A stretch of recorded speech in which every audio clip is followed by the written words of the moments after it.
By day 200, the dead volcano was smoking harder than my stove. My broken hand wouldn't close, and 4 strangers were standing on the ridge pointing straight at the jars I had left in the sun. That was how they found me. Not the infected, not the helicopters. My own pottery gave me away. The floor of the drying shed was warm under my heels an hour before sunrise, and warm in the wrong place. Not by the kiln, where warmth would have made sense. Out by the west wall, where I stacked the greenware, the packed earth had the temperature of a body. I put my palm flat on it and counted to 10, and took my hand back. My first thought was that I'd been stupid with the ash pit. A potter who fires with wood learns early that coals will live under 6 inches of soil for 2 days and then find something to eat. I got the mattock and opened the ground in 3 places along that wall, down past the roots, and found nothing but old brown dirt and one very surprised centipede. No char, no smoke. The heat was coming up through the rock, and rock takes its orders from farther down than I could dig. The water in my slip bucket had a fine ring on the surface. A set of rings, actually, tight little circles the size of a coin, chattering in one place and then another. That is the kind of thing you can look at for a long while, without any useful idea arriving. I had been on that bench of the mountain for 4 years, at about 900 meters on the west flank of Elag, which everybody on Tarong had been calling a dead volcano for as long as anybody's grandmother could remember. Dead is a generous word. The government map said dormant, last confirmed eruption sometime before the Spanish wrote anything down. And the tourism office in Doncel across the strait said extinct, because extinct sells better than dormant. What I cared about was the clay.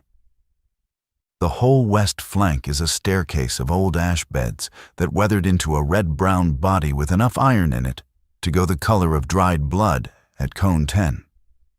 And enough grit that it will take a fast temperature climb without arguing.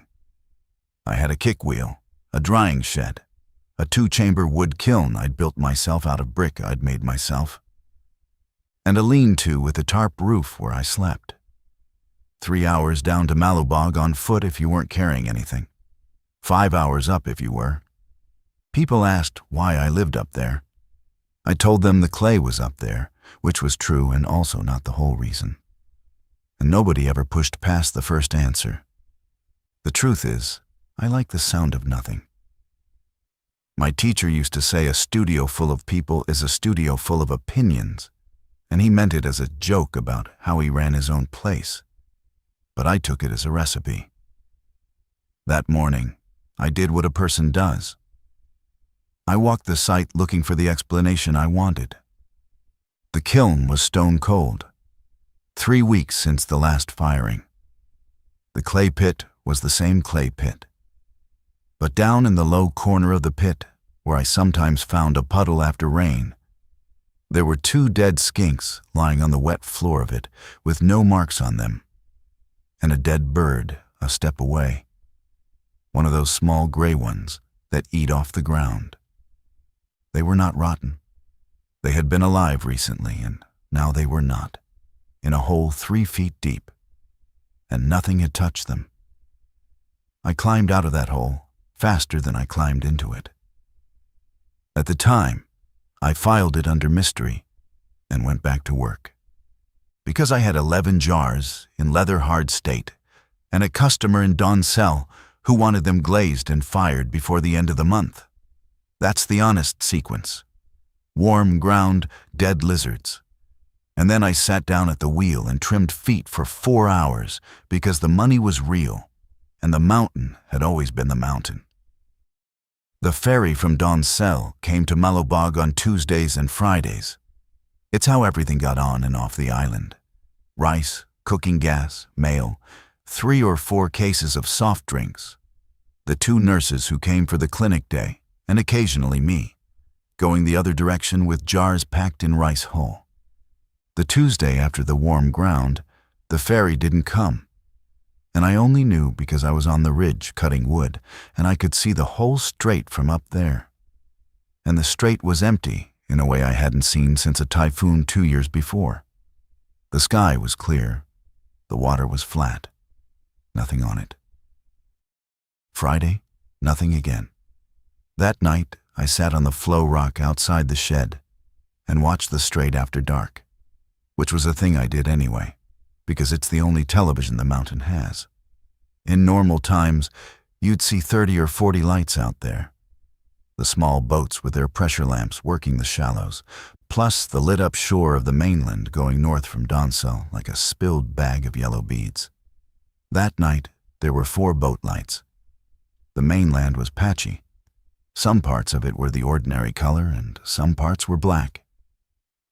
And one part, well south of the port, was orange in a way that had nothing to do with electricity. I remember thinking, something is burning over there. And then I remember thinking about the 11 jars. 2 days later, a boat came into the beach below Malubog with nobody steering it. I didn't see this. Berto Nagal told me. And Berto was a person who improved a story on the way to telling it. But he wasn't inventing the part where the boat came in stern first and grounded and sat there for an hour before anyone would go near it. He said there was a man in it. He said the man was moving, but not the right way. And that Nita Ocampo's brother-in-law hit him with an oar. And then everybody argued about whether that was a crime. I heard all this because I walked down on the 7th day for kerosene and rice, since the ferry hadn't come and I was out of both. It was a bad walk. The trail below the bamboo has a section of loose scoria where you can hear your own feet for 100 meters. And I kept stopping to listen to something behind me that turned out to be my own feet, over and over, like an idiot. Malubog on that day was a village pretending very hard. The Sari Sari store was open. Nita had put up a handwritten sign about limits, 2 kilos of rice per family. And she was not honoring it for the people she liked, and everybody knew it.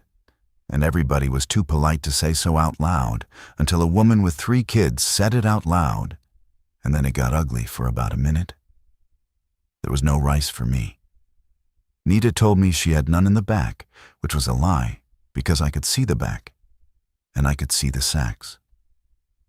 I bought 2 liters of kerosene and a kilo of salt and 6 cans of sardines at a price that would have been funny a week earlier.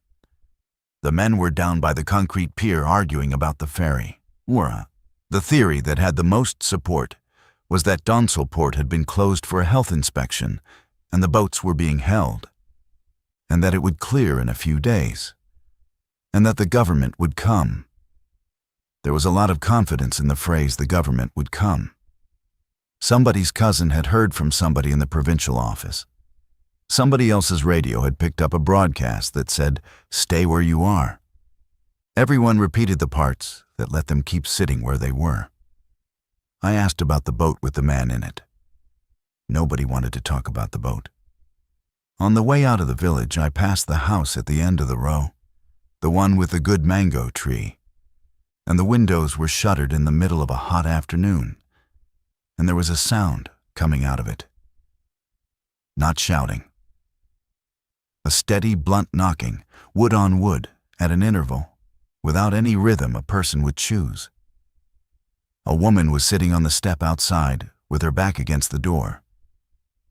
And when I slowed down, she looked at me and shook her head once, and I kept walking. That is the part I think about, not the man in the boat. I kept walking because it wasn't my house, and because I had 2 liters of kerosene, and because a stranger's problem on a hot afternoon looks a lot like something you'll be forgiven for leaving alone.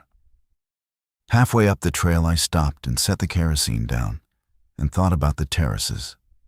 Above Malubog, at maybe 400 meters, there's an old flight of abandoned terraces where people used to grow taro and camote before the young ones started going to Donsell for work. The terraces are still there, and the crops are still in them. Gone feral, no owners. I'd been walking past them for 4 years, thinking they were sad. Standing there with a kilo of salt in my bag, I did the arithmetic differently, and the terraces stopped being sad and became a pantry.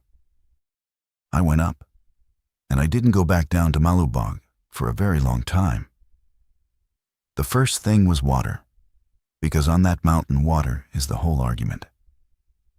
The upper flanks of Elag have no streams.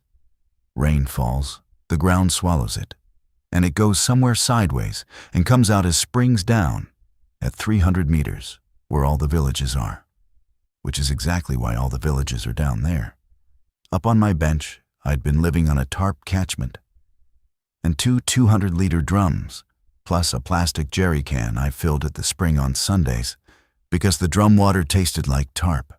Sundays at the spring were now finished, so I needed to store more, and I needed to store it in a way that didn't cook in the sun or grow green. The second thing was the shed. My whole camp was visible from the ridge trail and from the air, and from about a third of the western slope if you knew where to look. Corrugated iron catches the sun like a signal mirror.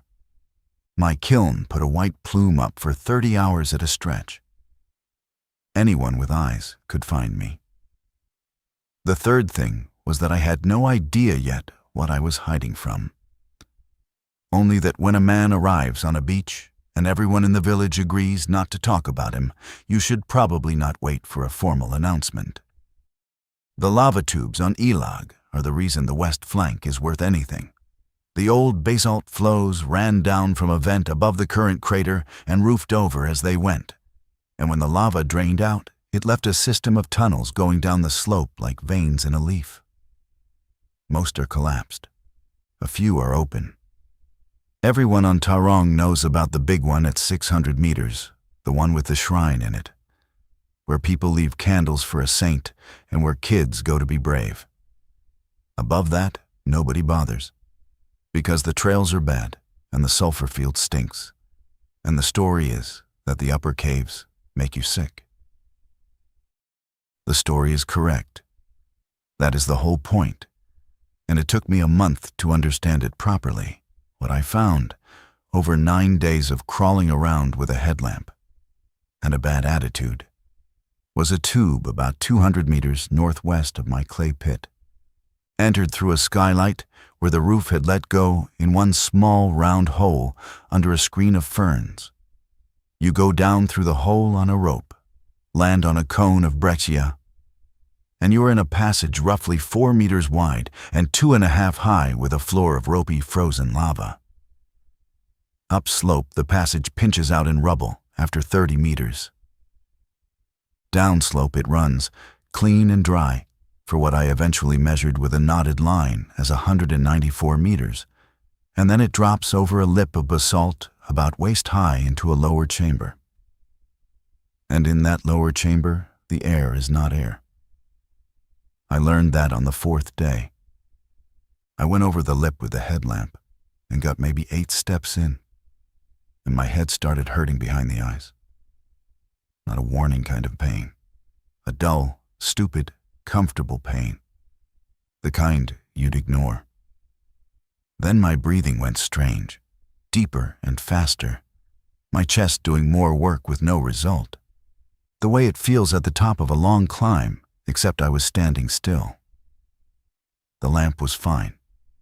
Lamps are electric and don't care. I turned around and got out because something in the back of my skull got loud, and I sat on the lip with my legs hanging and shook for a while. The next day I went back with a stick and a rag and kerosene and lit it and lowered it over the lip on a wire, and watched the flame go from yellow to blue-edged, to a small orange bead, to nothing, all in about a meter of drop. I pulled it up. It lit again in the good air. I lowered it. It died. Down there was carbon dioxide, seeping out of the ground the way it does on a volcano that is not as finished as the tourism office claims, and pooling in the low chamber because it's heavier than air, and it has nowhere to go. It doesn't smell. It doesn't burn your throat like the sulfur does. It just fills up a room from the floor and waits. That's what killed the skinks in my clay pit, 3 feet down, in a hole small enough to hold a bad breath. I called the basalt lip the step because I needed to call it something, and because I told myself the rule with my feet before I ever said it out loud. Above the step, live. Below the step, don't. On still nights, the bad air rose past the lip and crept 10 or 15 meters up the passage, and on windy days, it stayed down. I checked with the burning rag every time I went in. I checked it so often that I stopped feeling clever about it. I built the cabin above the step, at a wide spot where the tube's roof arched up, and there was a natural alcove in the wall. Cabin is the wrong word and the right word. It wasn't logs. There isn't a tree on Oilag above 800 meters worth cutting into lumber, only wind-bent scrub and the tree ferns. What I had was clay and grog and a kiln, and hands that had spent 15 years learning one thing. So I made brick. Thousands of them eventually, but the first run was 480. Pressed in a wooden mold I knocked together, dried on racks in the shed, and fired in the lower chamber of my kiln in stacks with the good pots. Local body, 30% crushed scoria for grog so they wouldn't crack. Fired hot enough to ring when you tap them. It took 11 weeks to do the whole build, and it nearly killed my back because every brick had to go 200 meters overland and then down a rope through a hole in the ground. Inside the alcove, I laid a floor, dry set, on a bed of sifted ash. Then a room, 3.5 meters by 4, walls 2 courses thick with a gap packed with dry ash for insulation. The tube's own roof was the roof for most of it. But I built a low vault over the sleeping half with a form I made out of bamboo and sacking, and mortared it with clay slip-cut with lime I burned out of coral I'd hauled up from the beach 2 years before for glaze tests. It set slow and it set hard. The whole thing looked like a bread oven that had gotten ambitious. Then the stove, which was the part I actually enjoyed. I built a small firebox against the wall with a proper grate and ran the flue not straight up through the roof of the tube, but sideways, 40 meters along a natural crack in the basalt that I opened with a bar and lined with sections of thrown pipe.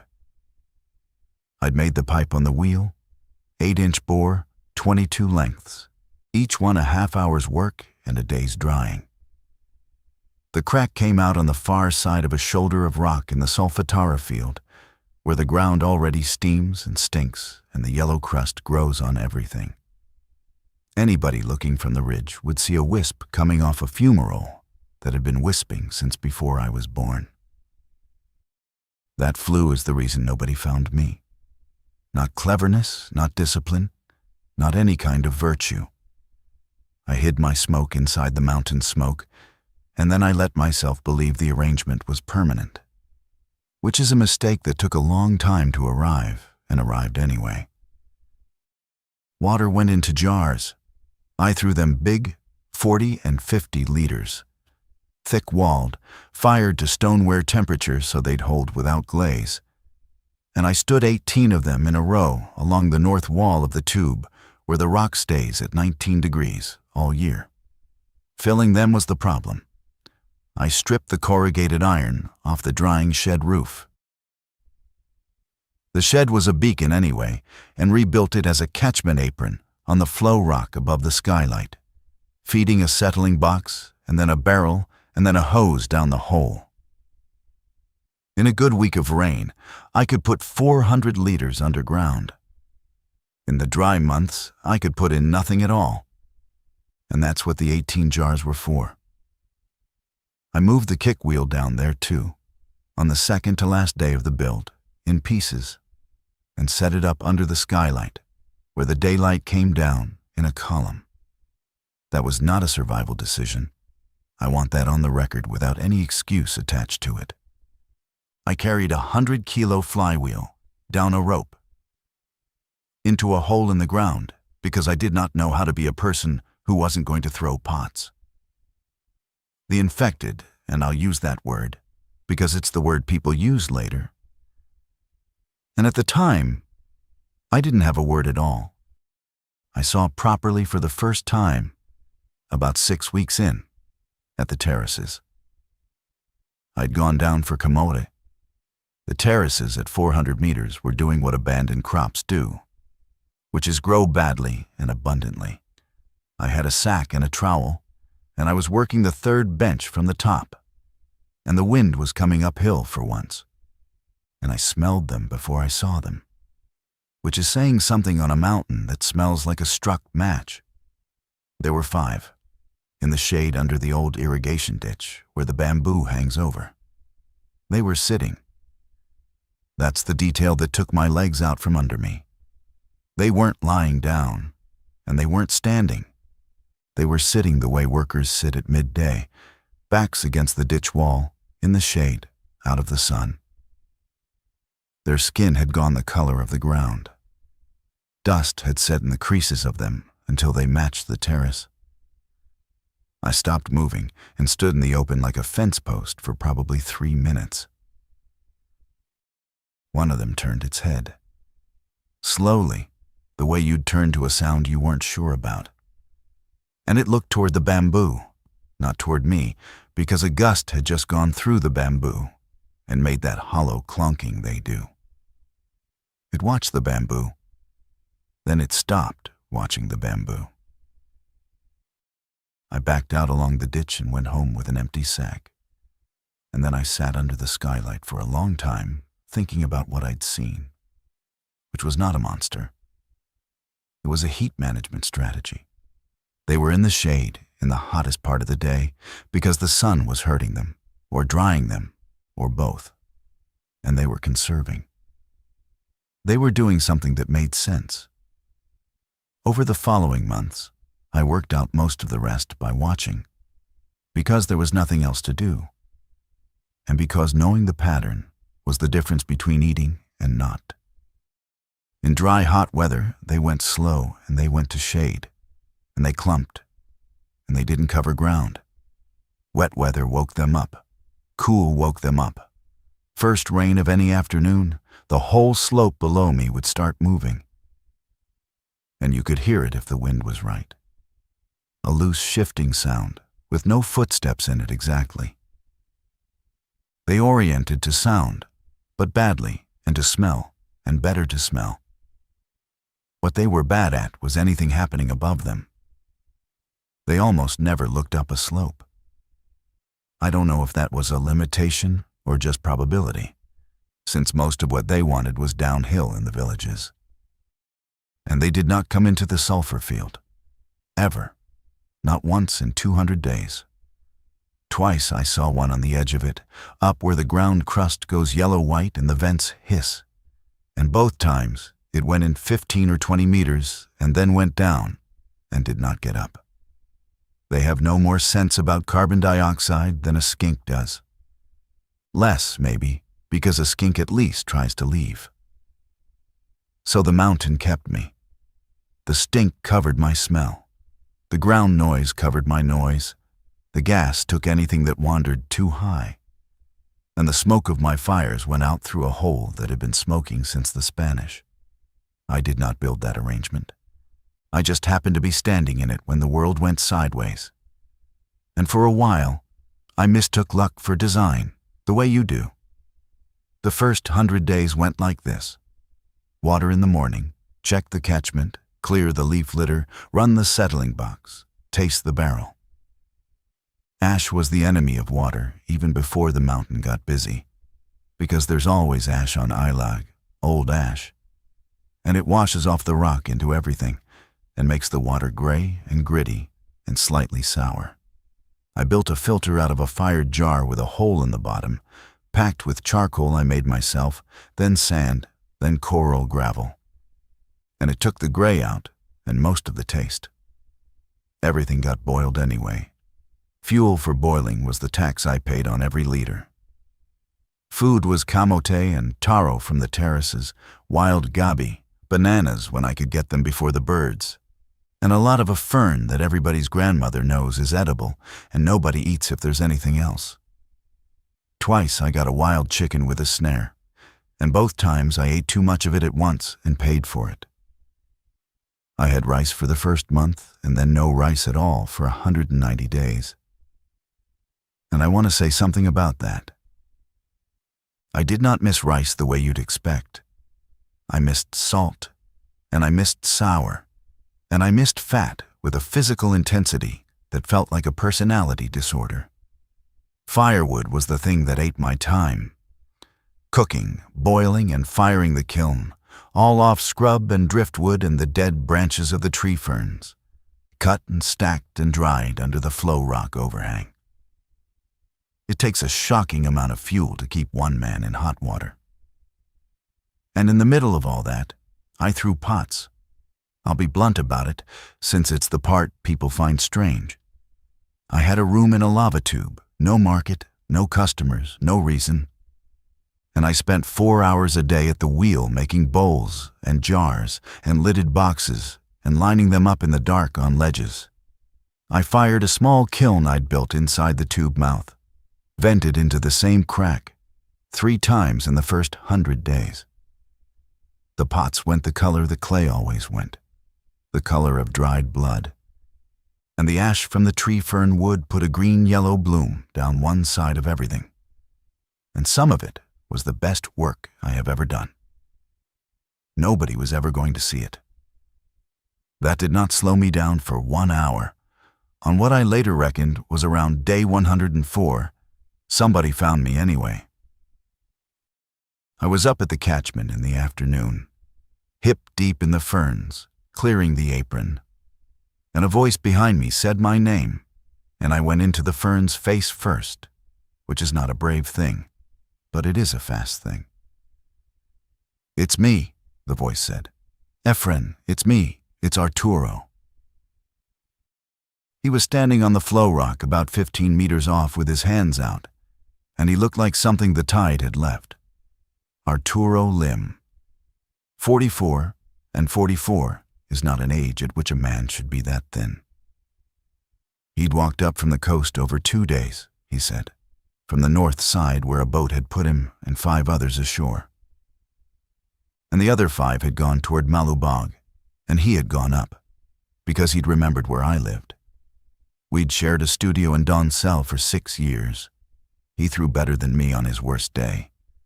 He'd built the 2-chamber climbing kiln behind the studio with his own hands, and I'd learned everything about kiln draw standing next to him, and pretending I already knew it.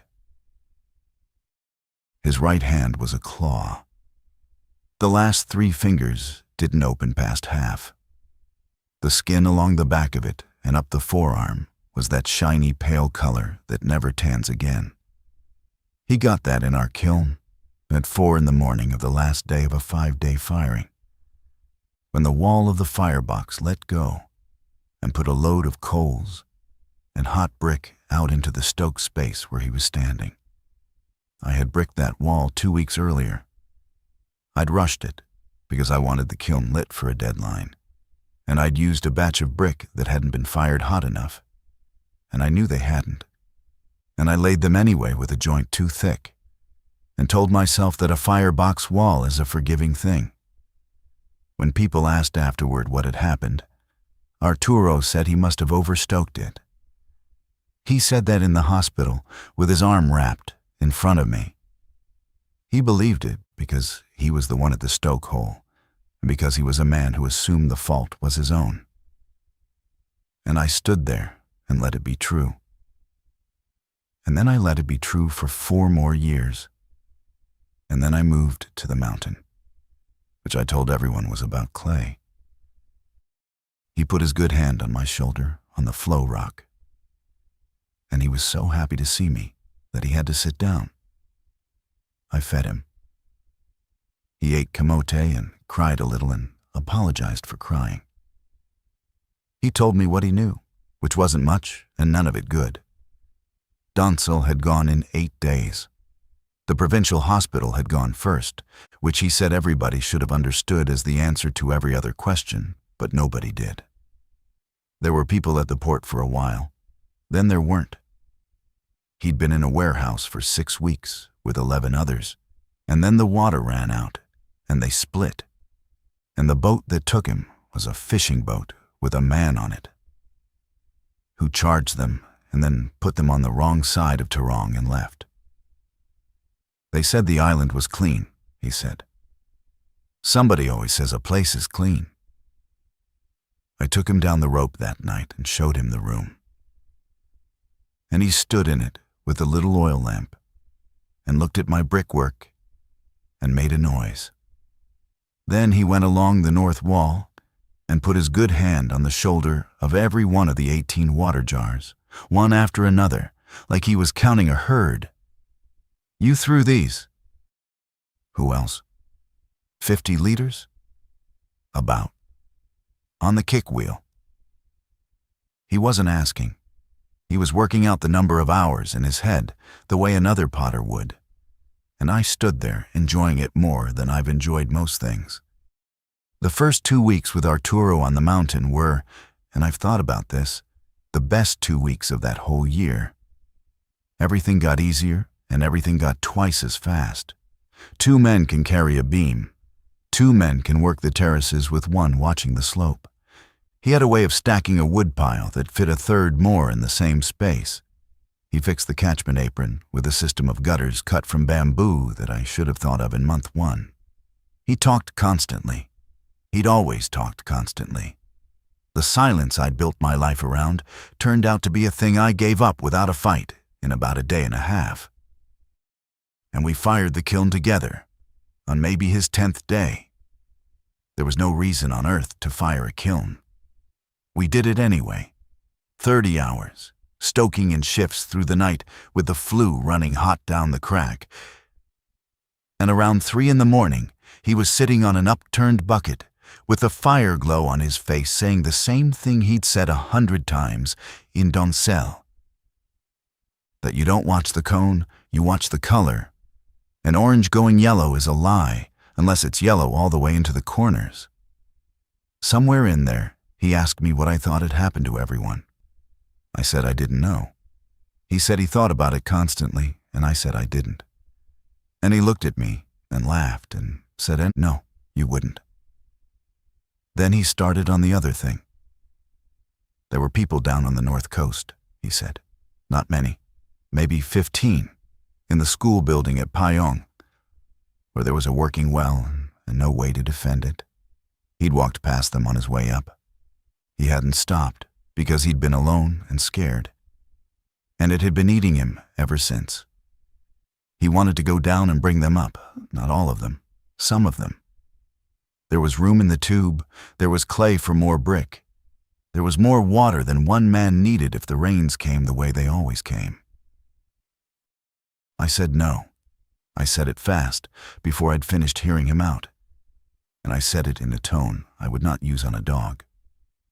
We had that argument for 9 days. I had real reasons, and I want them counted. Because they were real. 18 jars is 900 liters. That's 180 days for one man at 5 liters a day. And 5 liters a day is not luxury. That's cooking and drinking and one wash. 15 people empty it in 12 days. The terraces could not feed 15. The tube had one entrance, one rope, one hole, and the moment there were 15 people, the noise of it would carry, and the smell of 15 people would carry, and the gas below the step would find whichever one of them decided to sleep somewhere quieter. Those were my reasons. Underneath them was the other thing, which was that I had been alone for 100 days, and I had liked it. And I had a room and jars and a wheel and a routine. And I did not want 15 strangers standing in it, having opinions. Arturo's reasons were simpler. He said, they are there and we are here. He was better at arguing than me because he didn't get angry. On the 6th day, he said quietly, in the middle of eating, you know I'm going to go anyway. Then go. I'd rather not do it, stupid. I'd rather do it with you. Then don't do it. He put his bowl down and looked at the wall for a while. And then he said the thing that ended the conversation and started everything else. He said, "You always do this. You decide, and then you find the reasons after. And the reasons are always good ones, and you get to be right about it forever." I don't know what he meant by always. Maybe he meant a specific thing and didn't want to name it. Or maybe he'd been carrying an idea about me for years that I'd never noticed. What I know is that I stood up and told him he could sleep somewhere else that night. And he said fine, and he took his mat and his lamp and went down the passage. That was the pettiest thing I have ever done, and it cost more than anything else I've ever done. The room was on the upslope side of the step, 40 meters above the lip, and the passage between them is dead level to the eye and slightly downhill to a marble. There's a wide dry bay about 20 meters along where I stored the brick, and that is where I assumed he went, and where he did in fact go at first. I had told him about the step. On his second day, I'd walked him down the passage with the lamp and shown him the lip, and said over the noise of both of us that the air went bad below it and that he should never go down there. He'd nodded. He'd asked a question about the rope, and I'd answered the question about the rope. He was deaf in the right ear, since the kiln, since my firebox wall. It was not total, but in a place with no other sound, your voice bounces off wet rock and turns to mush. And he had a way of nodding at things he hadn't caught, because a man who has been made to feel like the cause of an accident does not enjoy asking people to repeat themselves. I never said it twice. I never wrote it on the wall. There was no reason to think I needed to. What happened, as best as I can reconstruct it, is that in the night the wind outside dropped. I know it dropped because I woke around 2 and the ferns weren't moving over the skylight. When the wind drops, the tube stops breathing, and the heavy air below the lip climbs the passage. Not fast. Over a few hours, it comes up like water filling a bathtub with the tap barely on, and it fills from the floor, and a man lying down is at the floor level. I found him at first light, about 8 meters below the step. He'd gone down there, and I'll never know why. Maybe to be further from me. Maybe it was quieter. Maybe he wanted to see if there was more tube down there worth having, because he was the sort of person who would go looking for the next room while I was upstairs being angry at him. I got a hand under each of his arms and hauled him up over the lip and along the passage and up the breccia cone. And he was heavier than any material I have ever carried. And the rope took forever. And by the time I had him on the flow rock in the open air with the sun coming over the shoulder of the crater, it had already been over for some time. There's no story in it. There's no last thing he said. That's what I keep running into when I go over it, with all the ways a person can be lost. This one had no scene in it at all. He went to sleep annoyed with me in a place I had told him about once, quietly, into his bad ear. I put him in the scoria on the north side of the bench, where the ground is loose and deep, and I stacked flow rock over it. And I sat there most of the day. Then I went down the rope and got the burning rag and the wire, and I went and tested the air at the step. Twice. It was fine, because the wind had come up at dawn, and the tube was breathing out, and everything was exactly as safe as I'd been telling myself it was. I moved his mat and his bowl into the storage bay and left them there. Later, I made a jar for him. I want to be accurate about that. It was not a memorial, and I did not put anything in it.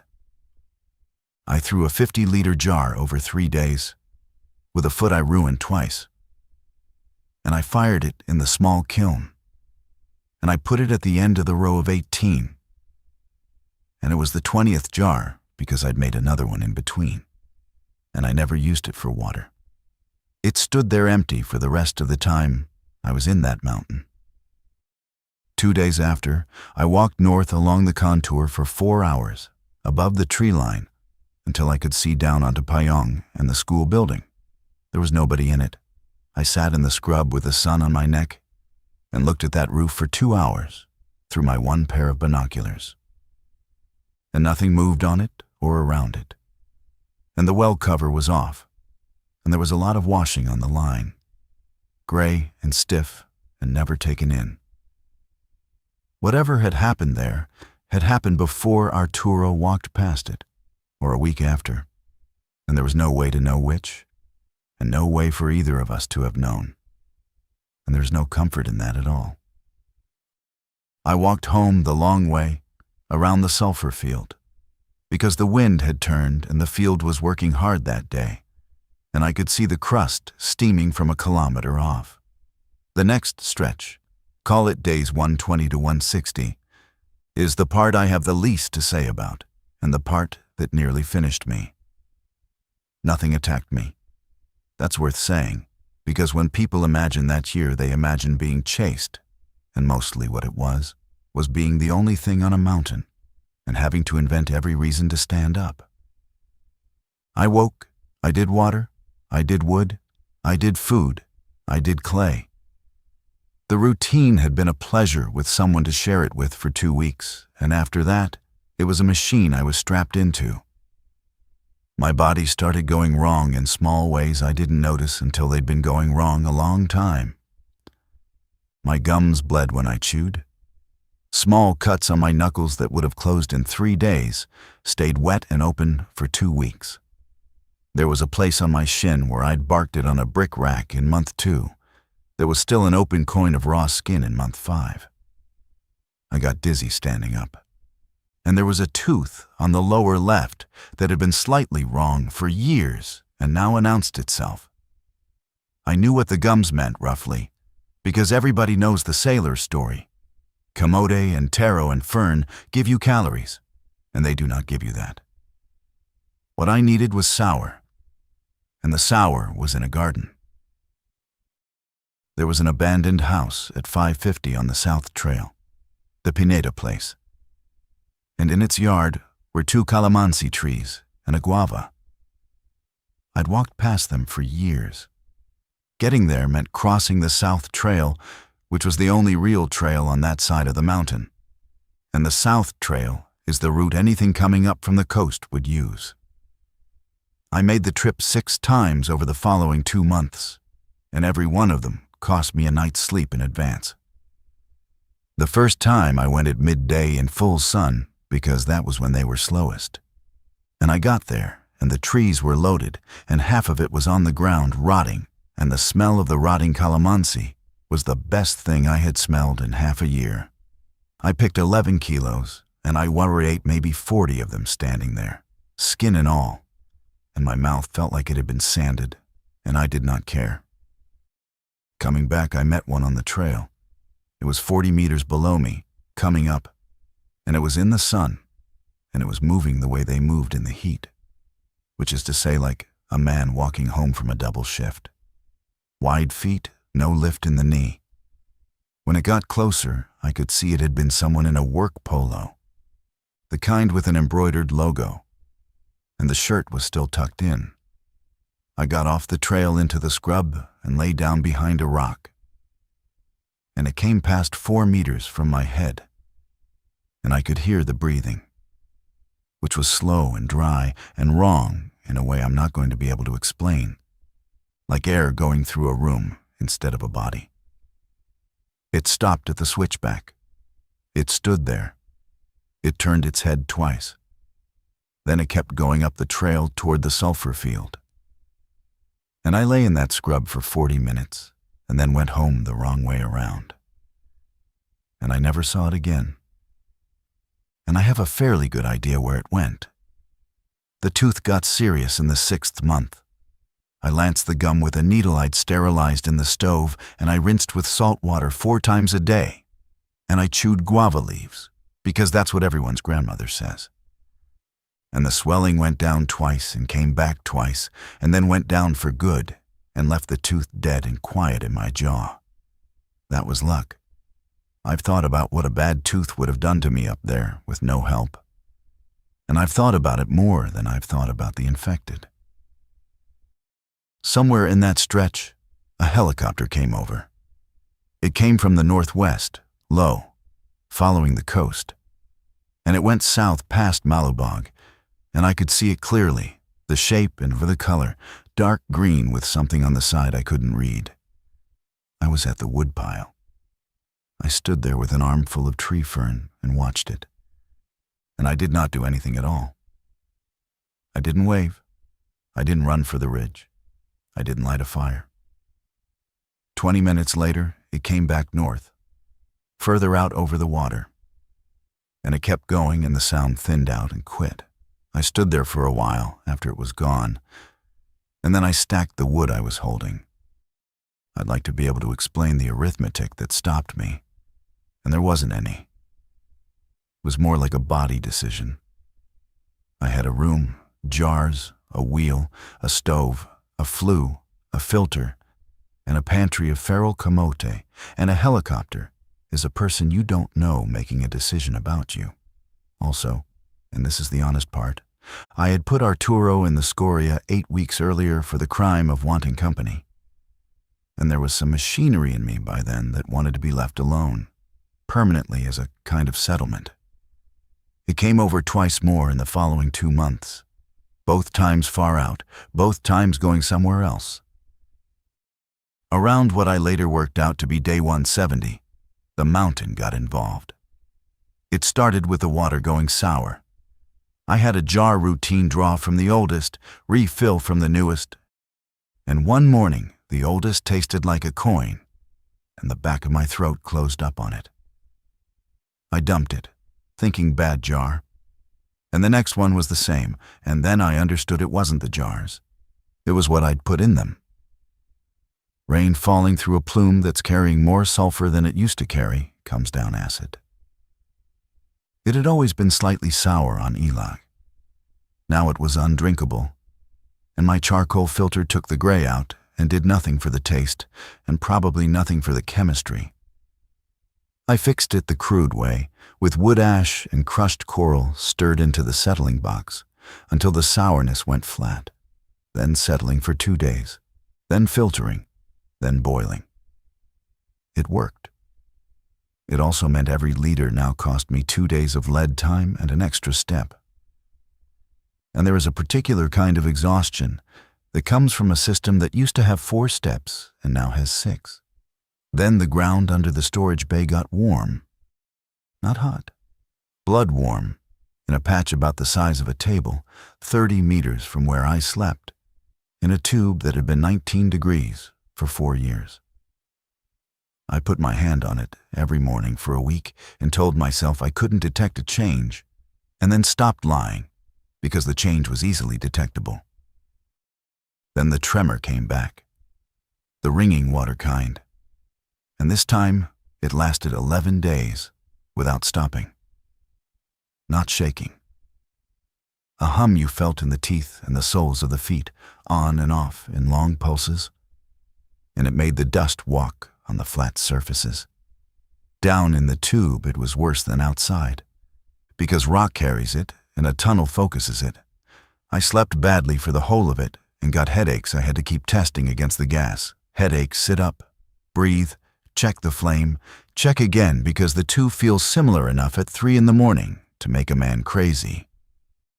On the 5th day of the hum, a section of the roof came down in the upslope passage, 30 meters of it, and sealed off the dead end I'd been using for the brick. I heard it happen.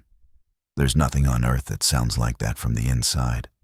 I got out through the skylight in my shorts and stood on the flow rock in the middle of the night, listening to my own house settle. And when I went back in, the air was full of dust and my lamp made a cone in it. And the room was untouched, and the brick was under 100 tons of basalt. The next morning I went out and walked to the edge of the sulfur field to see what the mountain was doing with itself. And the field had grown. There were vents working on the near shoulder that had been dead crust the last time I'd been up. The yellow was creeping downhill toward the flow rock. Where my flue came out, 40 meters along the crack, there was now a real plume, not a wisp. A proper white column, going up 60 or 80 feet before the wind took it. And it was doing that all day and all night, whether I had a fire lit or not. I want to be careful about the order of events here, because the order is the thing I got wrong. The mountain started smoking harder. That was good for me. More cover. Then the rains came early, 3 weeks early, and that changed the mountain's mind about smoke, and changed the slope's mind about me. The first big rain came in the afternoon and went for 6 hours, and I stood under the skylight with water pouring down through it into the barrel, and I was so happy about the water that it took me until dark to notice the noise on the slope. Rain wakes them. I'd known that from the terraces. What I hadn't understood is what a whole season of rain does. Because rain doesn't just wake them up, it moves them. Water runs downhill and cuts channels and washes smells around and makes cool air pour down the mountainside at night. And everything that had been sitting in the shade in the lowlands for months started drifting. And some of the drift went uphill. Over 4 weeks, I went from seeing one on the south trail every couple of weeks to seeing them most days. Never many at once. 2, 4, 6, moving without any pattern I could name, up through the terraces and along the contour, and sometimes right past the base of my flow rock. They came up wet, and they went slow again as they dried, and then a squall would come through and they'd pick up. I stopped going to the terraces in daylight. Then I stopped going in the afternoon at all, because the afternoon rain was reliable. I did my food runs at first light, in the coldest hour, which is exactly the wrong hour for their behavior, and the only hour I could be sure the trail was empty in front of me. And that contradiction is the sort of thing you sort out with your gut and hope. Twice I came home along the contour and had to sit in the scrub above my own skylight for an hour because there was something standing on the flow rock. The second time, it was standing right on the apron of my catchment, with its feet in my clean water, facing the crater, not moving. I lay in the wet ferns 50 meters uphill and watched it for what felt like a very long portion of my life. Then it walked into the sulfur field on the near shoulder, straight in, as if it had somewhere to be. And it went about 25 meters, and its knees went, and it sat down, and then it lay down. And that was that. I didn't go near it for 2 weeks, and then I dragged it out with a rope and a long pole in the middle of a windy day, and put it in a lava blister a long way from my water. That was when I understood the second half of the arrangement I'd been living in. The field wasn't just a smell that hid me. It was a fence that killed. I had built a house behind a fence that killed. And I hadn't built the fence, and the fence was getting bigger every week. And the same growth that made it a better fence was making the rest of the mountain less trustworthy in ways I couldn't see. The flue clogged in the middle of all this, and that's what did it in the end. Wet ash is a different material from dry ash.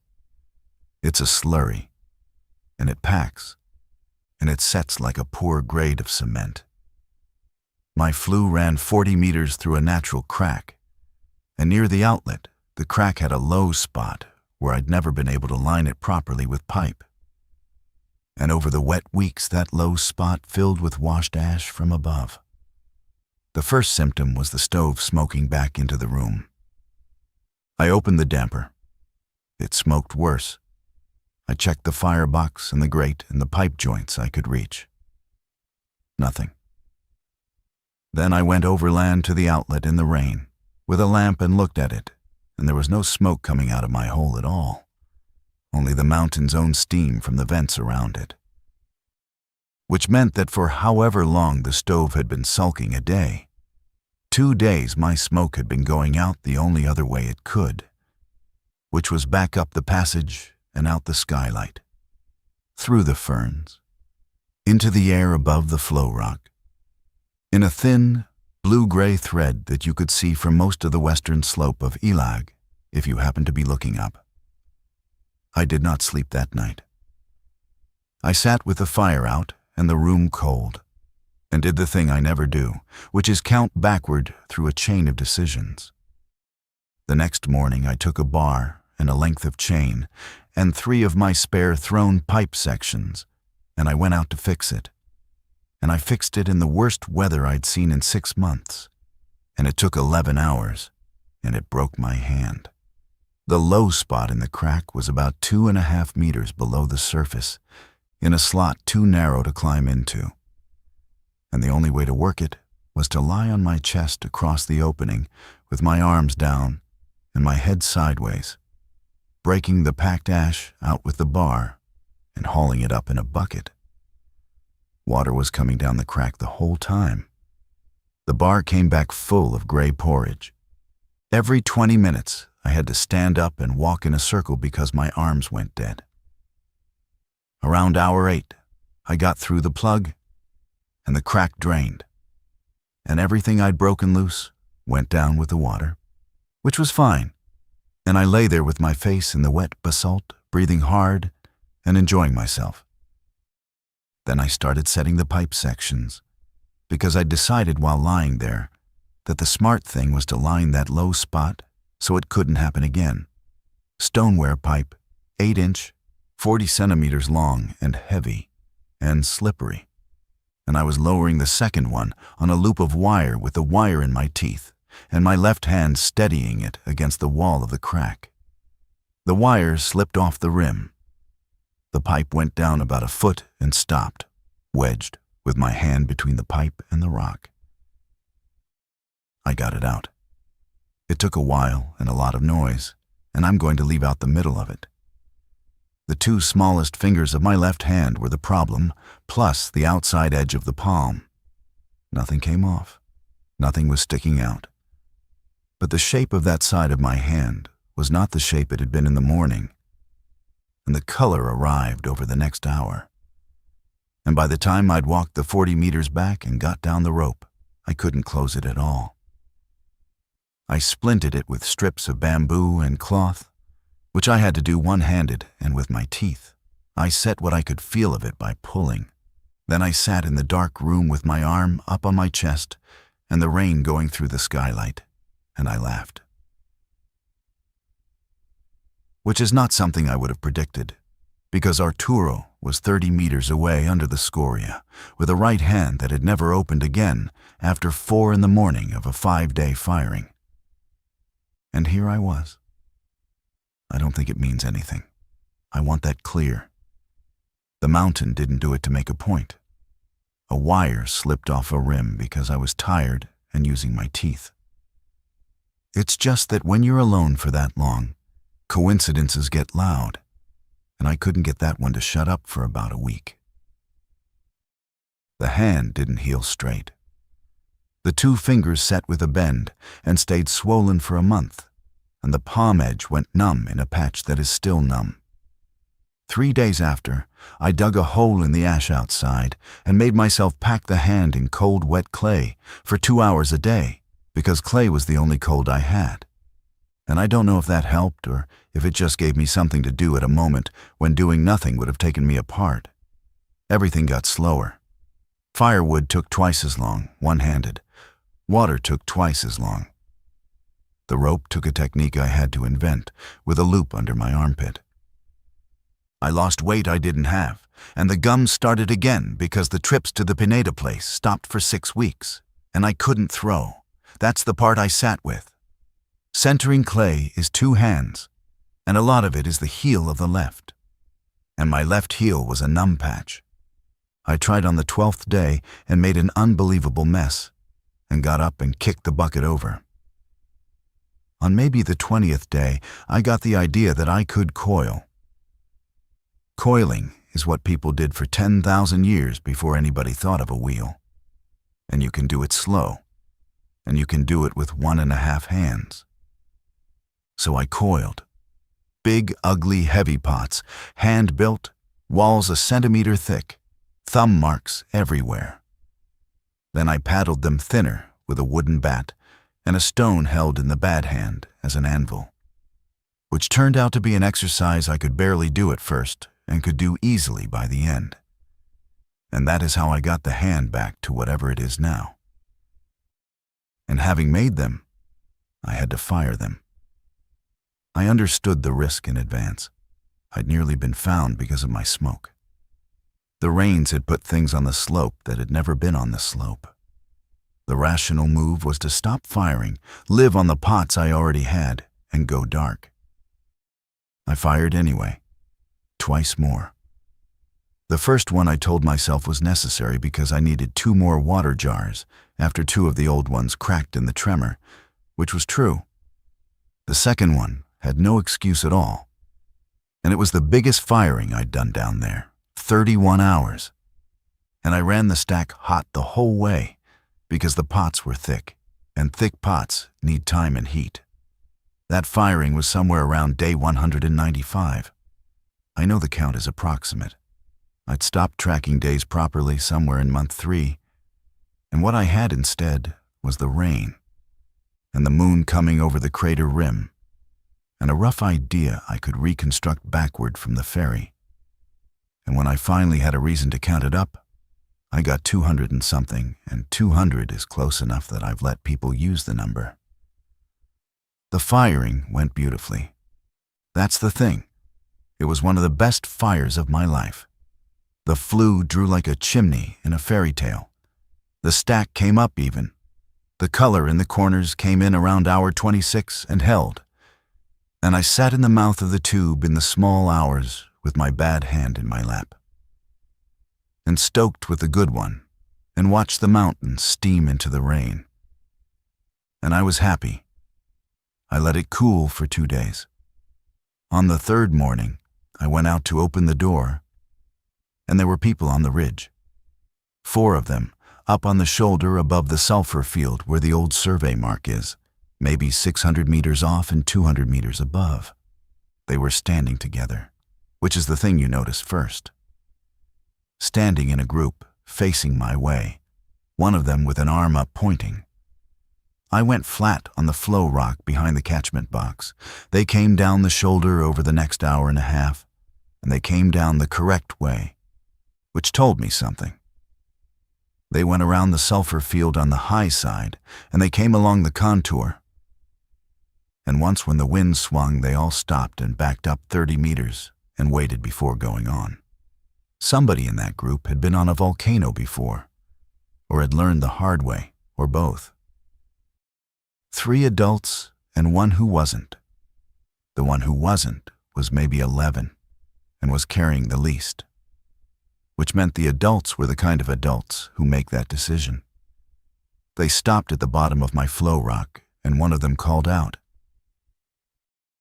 "There's smoke," she said, in Filipino, and then again in English. And then she said, "We're not going to come up. We can see the pots." That is how I got found. Not by search, not by drone, not by luck. I had lined 11 newly fired jars along the flow rock in the sun to sweat off the last damp, because I always did that. Because that is what you do. And they were the color of dried blood, and they were visible from the ridge like a row of markers on a runway. I lay there behind the box for a long time. Long enough that the woman said, "Okay," in a tone that meant she was reconsidering the whole trip. What I want to say about the next 30 seconds is that I did not weigh it. I did not think about the 900 liters, or the terraces, or the noise, or the smell. I stood up with my hands where they could see them, and my bad hand hanging. And I said, "Don't come up the middle. Come up the left side, where the ferns are. And don't go past that yellow rock on the right, not ever, not for anything." The woman's name was Pilar Manzano. She'd been a nurse at the district clinic in Doncel, which she told me in the first 2 minutes, the way people did then, saying their old job first like a password. The other 2 were her brother-in-law, whose name was Dado and who had 1 shoe, and a heavy, quiet man in his 60s called Ruben. who had been carrying a sack of dried fish for 11 days. The kid was Pilar's, and he was 11, and he stood behind her and looked at my jars. They'd been in the north for months and had come around the island the long way, following the coast, then up, because the coast had stopped being possible. I brought them onto the bench. I gave them water from the 20th jar, the empty one, which I filled that morning for the first time. Pilar looked at my hand and asked when, and I said 6 weeks. And she took the splint off and turned it over twice and said, "You did an okay job, which I've decided to keep." They asked about the tube and I said I'd show them.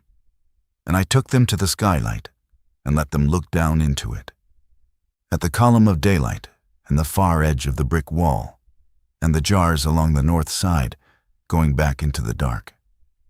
Reuben said, "You built that?" "Some of it. Mostly it was here." "How long?" 11 weeks for the room, the rest as it came. Then Dado started down the rope before I'd finished telling him how the rope worked, because he'd been walking for 11 days and he wanted to sit somewhere that wasn't weather. And I let him get 4 rungs down. And then I said, loud, to all of them, "Stop." They stopped. "There's a step down there," I said. "A ledge, waist high, 40 meters along on the right, past the water jars. Below it, the air is bad. It doesn't smell. It doesn't burn. You get a headache and you feel like you can't get a full breath, and then you sit down for a second. Nobody goes past the step. Not to look, not to sleep, not for 1 minute." Dado said, "Okay," and reached for the next rung. "Say it back to me," I said. He looked up at me from 4 rungs down, with an expression I've seen on the face of every apprentice I ever had. "Say it back to me," I said again, "and then say it to him." And I pointed at the boy, "And he's going to say it back to you." He said it back. Then he said it to the boy, badly, and the boy said it back to him properly, with the ledge and the headache and the part about sitting down. And then he added, "And you can't smell it," which nobody had told him and which he had worked out on his own, from the way I'd said the word "doesn't." His name was Toti. He was the one I ended up trusting. They had been on the mountain 4 hours before the arithmetic started, and I did it in my head while I was boiling water for them, standing at my own stove with my back to 4 people who were sitting on my floor. 900 liters in the jars, less what I'd drawn that morning. 5 people, even at 4 liters a head, which is not enough for anyone doing physical work in that heat. That was 45 days of storage and no promise of rain past the end of the wet season. The terraces could carry 1 man indefinitely and 5 men for maybe 2 months before the beds were stripped and the tubers stopped coming back. I told them the numbers that first night, sitting on the floor with the lamp between us, because I had learned in a hard way what happens when I keep the shape of a place in my own head. Pilar listened all the way through without saying anything, and then said, "So we dig more catchment." "There's no more roof." "There's rock," she said. "There's a whole hillside of rock, and it's all sloped the right way. You don't need a roof. You need a gutter and somewhere for it to go." She was right, and I'd been living there 4 years without seeing it. What I had built was a small imitation of a house catchment, because a house was the only model I'd had in my head. What she'd seen in her first afternoon was that the flow rock above the skylight was 90 square meters of clean, impermeable basalt tilted toward me at 11 degrees. And that all it needed was a lip of mortar along the low edge to turn the whole slab into a collector. We built it over 9 days. Clay and lime mortar keyed into the rough of the rock, a raised bead about the height of a hand, running the length of the low edge and funneling into a channel at the corner. Toti did the pointing work with a bamboo stick because his fingers fit places mine didn't. Dado carried and mixed. Reuben, who never volunteered for anything and never refused anything, sat at the corner where the channel needed a proper mouth and built one out of half-pipe and mortar that was better than anything I'd have made. The first storm after we finished put 140 liters underground in 20 minutes and then kept going for 2 hours. And we all stood out in it like idiots watching water pour down a hole. That was the good stretch. It lasted about 3 weeks, and I did not appreciate it correctly at the time, because in the middle of it, I was mostly occupied with being irritated. 5 people in a lava tube is not a crowd, but it is a fundamental change in the physics of a place. The room I'd built was 3.5 by 4, and had been designed around a man who slept in one corner and worked in the other. Now there were sleeping mats on the floor in a pattern that had to be negotiated every night. And Reuben snored in a way that went into the rock and came back at you from 3 directions. And there was always somebody awake, and the wheel got pushed against the wall to make space and stayed there. I got petty about small things, and I could hear myself doing it. Dado used the good bucket for washing. Somebody moved my clay knife, and it turned up in a place I would never have put it. Pilar reorganized the food store on the second day into a system that was, I admit immediately, better than mine. And I sulked about it for a week and never said so out loud. And they talked, constantly. Not the way Arturo had talked, which was about work. They talked about people, about cousins and neighbors and who had gone where, and about Doncel, and about a man at the north end who had a generator and charged people, and about whether the government was going to come, which they debated with the same energy the men on the pier had used 8 months earlier and with exactly the same amount of information. Dado was the one who wanted to leave. He'd wanted to leave every place he'd been in since the outbreak, which is how he had come to be walking around an island in one shoe. He had a theory about the airstrip on the north point of Tarong, which he had heard about from a man in a boat, that there were planes coming in there. It was not a theory anyone else believed, and it was not a theory he could support with anything. And he brought it up roughly every second day. And every time he brought it up, it got a little more specific, which is how you can tell someone is inventing rather than remembering. Pilar was the reason he hadn't gone. She was also the reason the 4 of them had crossed the island alive. And she and I got on well from the start, in the way 2 people get on, when they've both been running something and are each privately relieved to have somebody to argue with. What we argued about was the field. The sulfur field kept growing. That autumn, I'll call it autumn, it isn't the right word for that latitude. But it's when it happened, the crust on the near shoulder advanced downhill about 1 meter a week.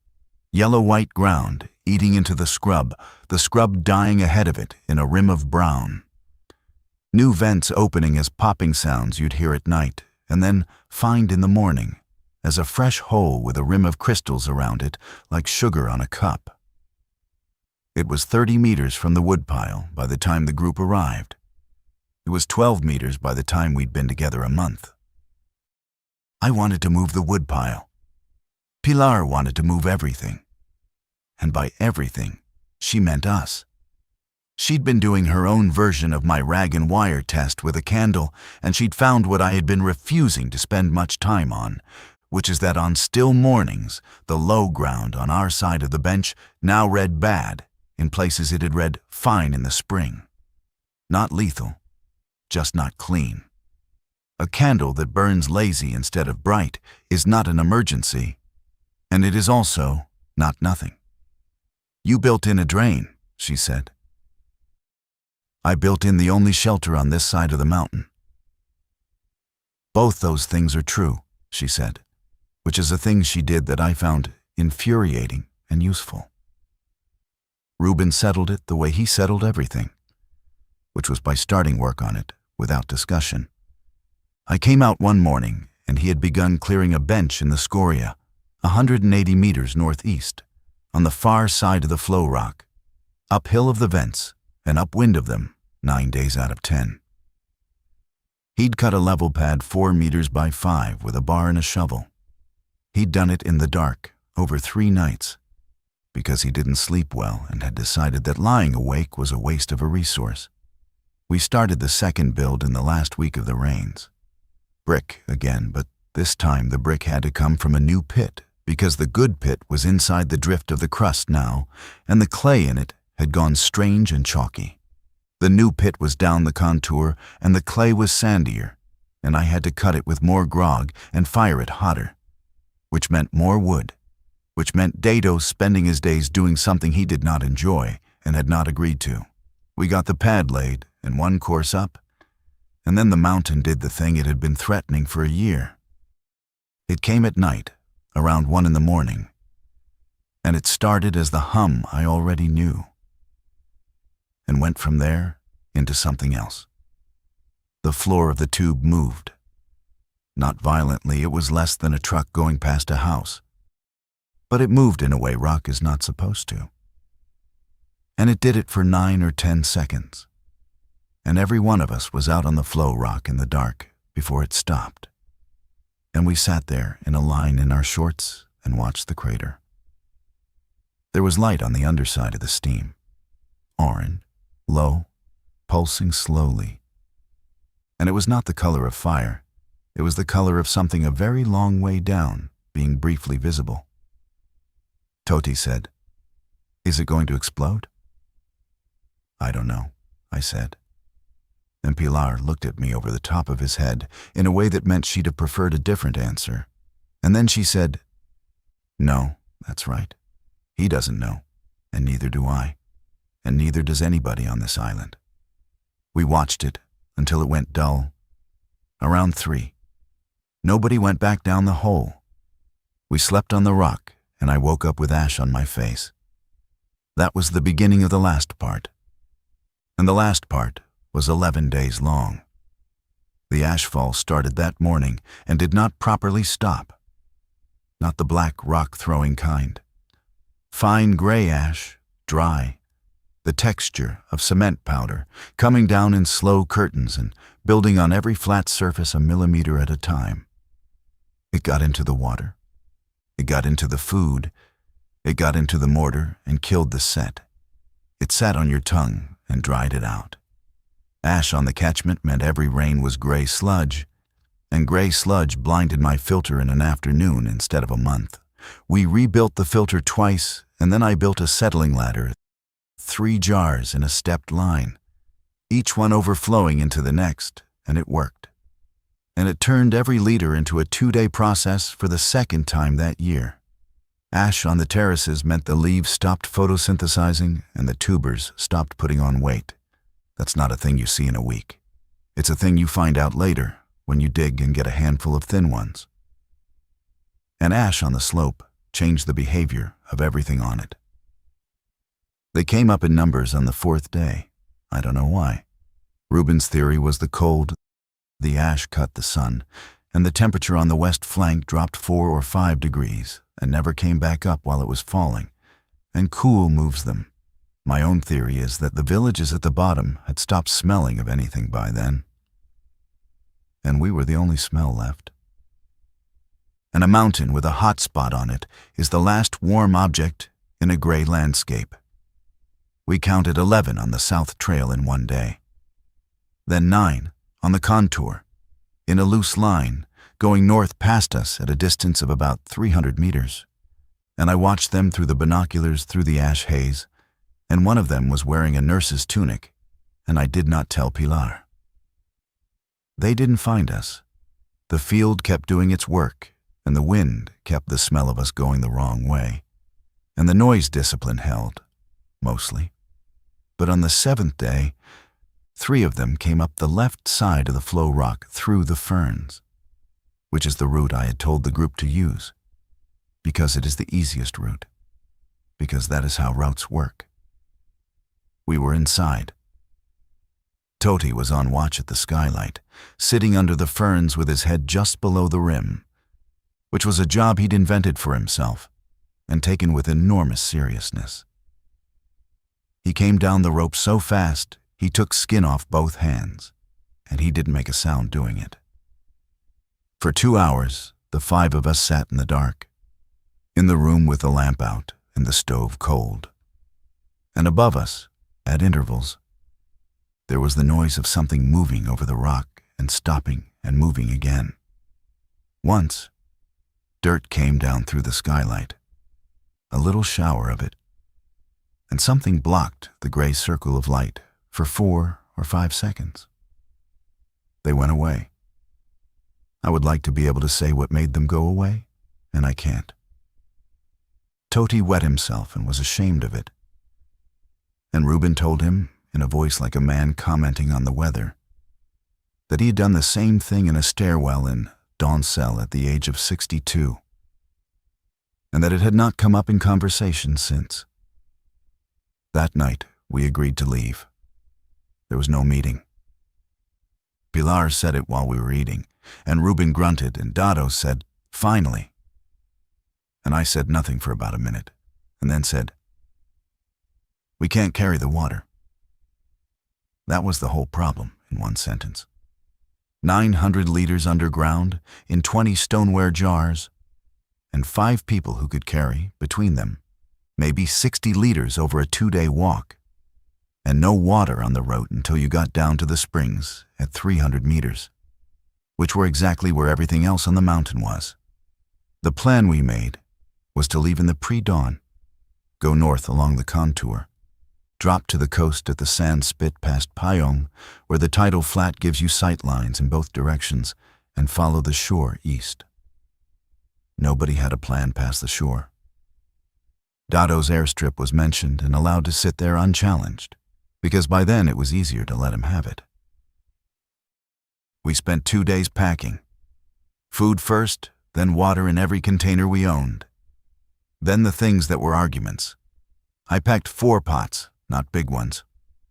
2 lidded jars, about 6 liters, a bowl I'd made in the 2nd month that had a green-yellow bloom down one side I have never been able to reproduce, and 1 small piece of Arturo's that he'd made on my wheel in his first week up there, one-handed, badly, with a foot he'd cut with a knife because he couldn't trim it properly anymore. Pilar watched me wrap them in fern and said nothing at all, which took an effort I could see. We were going to go on the 10th morning. On the 9th evening, the mountain moved again, harder, 20 seconds this time, and afterward, the tube smelled different. I went in with the lamp and the rag and the wire, and the flame at the step burned wrong. Not out of wrong. Lazy, low, orange, at the top of the lip instead of a meter down. I walked back 40 meters toward the room, testing every few paces, and it burned lazy for 20 of those meters, and then came good. And I stood there in the passage watching a piece of rag on a stick, and understood that the level had come up, and was going to keep coming up. Because whatever crack was feeding it down there had just been opened wider by 20 seconds of the ground rearranging itself.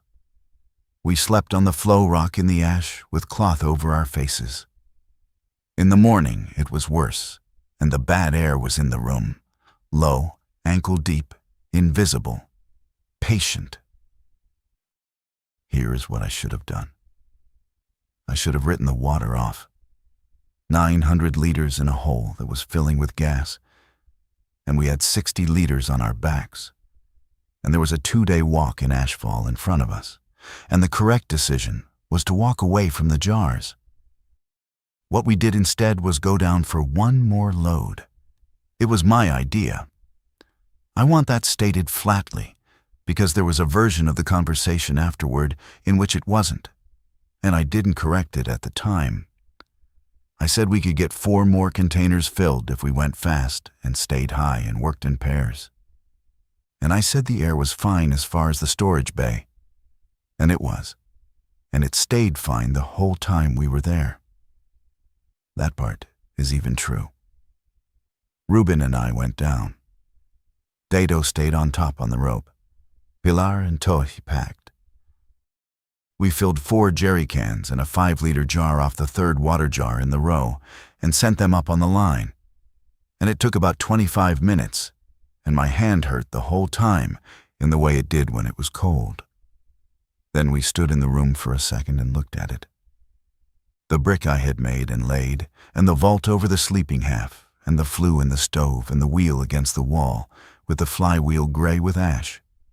Reuben said, "It's a good room." It was.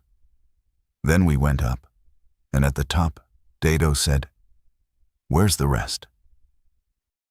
The rest meant the 16 other jars, which he could see in his head as 900 liters, and could not see as 900 liters that we could not carry. He'd been calm for 2 days, and this is where it left him. He said we were walking away from all of it. He said the coast had nothing, and we'd be drinking seawater in 3 days. He said a number of things about me, and a room and a hole, and a man who had spent 8 months making cups. Then he went down the rope. I don't think he went below the step on purpose. I don't think he had a plan. I think he went down to fill something, anything, to be a person doing something, instead of a person being told. And he went past the water jars, because the water jars were empty on the near end, and the full ones were further along. And further along is downhill. And the passage doesn't look like it slopes. Reuben went after him about 90 seconds later, while I was still shouting down the hole. I got to the bottom of the rope and started along the passage, and I had the sense to take the lamp, and I did not have the sense to take the rag. 20 meters in, I could feel it. That dull ache behind the eyes arriving like an old acquaintance, and the breathing going deep and useless, and the specific and terrible comfort of it, which is the worst thing about that gas and the thing nobody believes until it happens to them. It does not feel like drowning. It feels like being persuaded. I got Dado. He was 8 or 9 meters below the step, on his knees, in the position of somebody who had decided to have a short rest. And he was heavy and slack, and I got a fist in his collar and dragged him backward up the slope of the floor and over the lip with my bad hand screaming. And then I lay on top of him in the good air for I don't know how long. And then I went back. Reuben was further down, past the bend where the floor drops another half-meter, where the lamp beam went into the passage and hit dust and stopped. I got maybe 6 paces past the lip on the second trip, and my legs went strange, and Pilar had come down the rope by then, and had me by the belt, and pulled me backward with her heels braced on the rock, and her other hand on the wall. And she is not a big woman. And she got me over the lip, and then she hit me across the face because I tried to go a 3rd time. We waited for wind. The wind on Elag comes up between 8 and 9 most mornings and pushes the tube's air out through the skylight. And we sat at the step and waited for that, with a rag burning on a wire. And it came at about 10 past 8, and the flame went bright, and we went in. He'd made it a long way. That's the part I'd tell his family if there were anyone left to tell. He'd gone past the bend and around to the left, and he'd got both hands on something. There's a rib of frozen lava down there like a bench, and he'd stayed on his feet through more of it than should have been possible for a heavy man of 60-something with a lifetime of cigarettes. We got him up into the light. Pilar worked on him for 20 minutes, and I helped, and neither of us said anything the whole time. He went into the scoria on the north side of the bench, in the loose, deep ground, 3 meters from Arturo. And we put flow rock over him, and it took the 4 of us 2 hours because there was nothing else we could do with those hours. Dado came around after about half an hour and was sick and had a headache for 2 days. He never spoke about it. Not on the walk, not at the coast, not later. He carried more than anybody for the rest of the way, and he stopped mentioning the airstrip.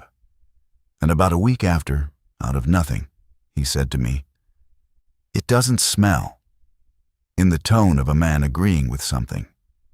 And I said, "No." And that was the conversation. We left the next morning. There was nothing to close up. I pulled the rope and coiled it and took it, because rope is rope. The last thing I did was walk out to the flow rock and look at the 11 jars still standing along the sunny edge where I'd set them out to sweat after that last beautiful firing, the ones that had gotten me found. They were half buried in ash. I put my hand flat on the shoulder of the nearest one, and it was the temperature of the air, which is a thing I noticed and which meant nothing at all. And then Toti called from the ferns, and I went. The walk took 3 days instead of 2 because of the ash. Ash on a scoria slope turns it into a surface that takes your foot sideways, and Pilar rolled an ankle on the first afternoon, and we lost 4 hours. And after that, we went slower on purpose. We saw 8 of them over the 3 days, and none of them saw us. Twice we lay in a gully and let them go by. Once, at the top of the drop to Payong, we came around a shoulder into a group of 4 sitting in a stand of dead bamboo in the exact posture I'd seen at the terraces a lifetime earlier. Out of the ash, in the lee, waiting for something to change. And we backed out along our own footprints one at a time and went around the long way, and it added 5 kilometers. Payong was empty. The washing was still on the line, and it had been on the line so long that when the wind moved it, it moved as one piece. We got to the sand spit on the 3rd evening. Tide was out, and the flat went a long way, and you could see for a kilometer in both directions. And there was nothing on it, and we made a cold camp behind a beached hole with the boy in the middle and slept in shifts. I took the last shift, which is the one before dawn, because I'd always liked that hour, and because I'd stopped being able to sleep through it. The light came up gray through the ash haze, in that way where the sky doesn't get brighter so much as the dark gets thinner. And the sea came out of it flat and colorless and enormous. I sat on the sand with the coiled rope beside me and my hand in my armpit for the warmth, and watched the water do nothing. There was a ship. It was out past the point, maybe 3 kilometers, side on, and it had not been there at midnight, because I had looked at midnight, and there had been nothing but the horizon. It was gray, and it was long, and it was the wrong shape for anything that had ever worked that straight. No fishing gear, no outriggers, a squared-off superstructure well forward, and a flat deck aft. There were lights on it. Not running lights, working lights, white, up on the superstructure, pointed down at its own deck, which is a thing you do when people are doing something at 4 in the morning. I watched it for a long time, and it did not move, and it did not signal, and I could not hear an engine, though at that distance and over water in an ash haze you wouldn't necessarily. Pilar came and sat down next to me, and she looked at it, and she didn't say anything for a while. "Is it ours?" she said finally. "I don't know whose it is." Behind us, Toti was awake and coming down the sand. And Dato was still asleep with his one shoe off. And out on the flat, the tide had turned, and it started coming back in over the ridges of sand in thin, bright lines. And on the gray ship, somebody swung one of the working lights around and pointed it out across the water. Not at us, past us, sweeping slowly up the coast toward the north. And then it stopped and held on the shore about a kilometer above the spit and stayed there.